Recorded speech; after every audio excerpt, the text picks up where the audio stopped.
안녕하십니까. 넘버원 재테크 채널 투자캐스터 인사드리겠습니다. 자, 오늘의 주제 재테크 톡 시간에는 월세를 받기 시작하면 전략하는 이유에 대해서 알아보겠습니다. 시작하겠습니다. 고생을 해서 돈을 벌게 되면 낭비하지 않는다고 말합니다. 재테크 7권 책 읽기 나는 아르바이트로 12억 벌었다는 책에서도 나오는 얘기죠. 그 책에서 힘들게 돈을 벌어본 사람들은 돈을 낭비하지 않는다라고 말하고 있습니다. 강조를 하죠. 얼마의 돈을 쓰면 자신의 고생이 떠오르기 때문입니다. 예를 들어 10만 원을 쓰는 상황이라면 10만 원만큼의 일을 해야 된다는 사실을 상기할 수 있기 때문이죠. 돈의 가치를 몸소 인식하는 방법 중에 하나입니다. 돈의 규모만큼 노동을 대입하는 방법, 그만큼 소비를 자제할 수 있게 됩니다. 이는 월세 받는 과정에서 적용되죠. 월세를 받기 위해서는 수많은 노력들이 필요합니다. 일단 간략하게 보게 되면 첫 번째, 집을 사기 위해서는 부동산에 대해서 공부를 해야 합니다. 두 번째, 그리고 그 자금을 모아야죠. 세 번째, 그 후 집을 사게 됩니다. 자, 집을 산다고 월세 받아지나요? 자, 네 번째 과정이 있는데, 네 번째, 광고를 해야겠죠. 월세 광고를 해야 되는데, 자, 다섯 번째, 기다림 끝에 그 월세자를 찾을 수가 있습니다. 자, 그걸로 끝인가요? 아니죠. 자, 여섯 번째, 집 상태에 따라서 내부 수리 요청에 응해야 되고요. 월세 연체 시 대응을 해야 합니다. 자, 이런 수많은 과정을 거치게 되면 또 수많은 비용이 들어가죠. 자, 첫 번째, 부동산 공부를 하기 위한 책값, 강의 수강료들을 지불을 해야 되고요. 두 번째, 집을 사기 위해서 공인중개 수수료를 지불을 하고, 세 번째, 소유권 변경하기 위한 법무비가 들고요. 자, 네 번째, 재산세 내야죠. 자, 다섯 번째, 월세를 찾는 중개 수수료도 있고요. 자, 여섯 번째, 각종 수리비 등이 있습니다. 자, 이에 들어가는 시간도 무시하지 못하겠죠. 단순히 월세만 받는다고 좋아 보일 수는 있겠지만 숨은 노력과 숨은 비용들이 숨어 있습니다.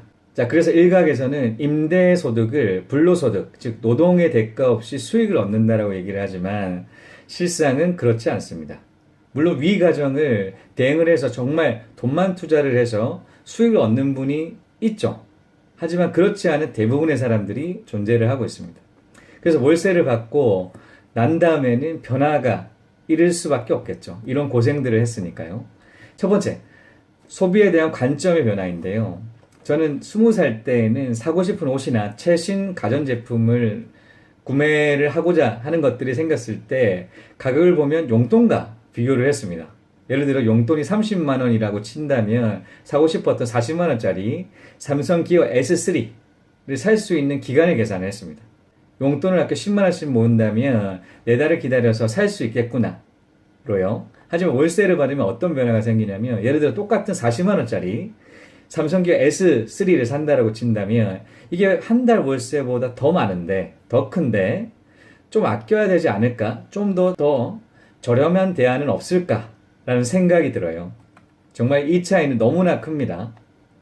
한 달 동안 기다려서 바로 월세만큼의 돈이 나간다는 것을 의식적으로 생각하게 만드는 거죠.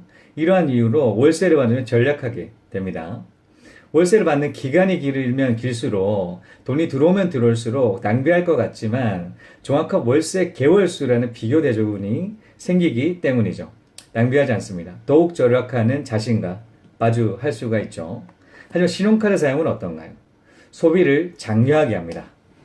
우리는 소비를 할 때 신용카드를 주로 사용을 합니다. 신용카드의 장점은 편의성이죠. 돈을 가지고 다니지 않는다고 하더라도 비용을 지불할 수 있고요. 잔돈을 받아 챙길 필요도 없죠.